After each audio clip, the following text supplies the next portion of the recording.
பக்திங்கிறது ராஜபாட்டையை போல. அப்படின்னா பெரிய இந்த நெடுஞ்சாலையெல்லாம் போட்டிருக்கா பாருங்க.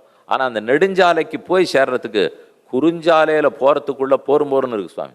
பக்திங்கிற நெடுஞ்சாலையை பிடிக்கணும்னால் கர்மயோகம் ஞான யோகம்ங்கிற குறுஞ்சாலைகள் மார்க்கமாக தான் போயாகணும். அதில் ரெண்டு, இப்போ ரெண்டாக பிரிச்சுட்டுமா, ஒன்று பக்தி யோகம், மற்றொன்று சரணாகதி. பக்தி யோகமும் முக்தி கொடுக்கும், சரணாகதியும் முக்தி கொடுக்கும். இந்த பாதையிலையும் போகலாம், இந்த பாதையிலையும் போகலாம்.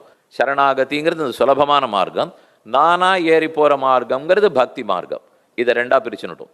அந்த பக்திக்கு அங்கங்கள், அந்த பக்தி என்ன சுலபத்தில் செய்ய விடாது, எதோ தடுக்கும்.